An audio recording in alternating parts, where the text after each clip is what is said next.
మురుగునీరుంటే ఆ మురుగునీరులో ఎక్కడ చూసినా పురుగులు కానీ మలేరియా కానీ ఇలాంటి అనేకమైనటువంటి ఇలాంటి పెస్టులు వచ్చే పరిస్థితి వస్తుంది. అలాంటి మస్కిటోస్ వచ్చే పరిస్థితి వస్తుంది.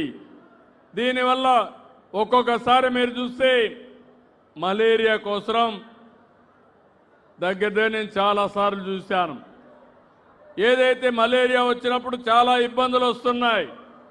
దీంట్లో కొంతమందికి ప్లేట్లెట్స్ పడిపోతున్నాయి. లక్షల రూపాయలు ఖర్చు పెడుతున్నారు. ఈ ప్రభుత్వం ఒకటే హామీ ఇస్తున్నాం, దీనిపైన శ్రద్ధ పెడతాం. డ్రోన్లు కూడా ఉపయోగిస్తున్నాం.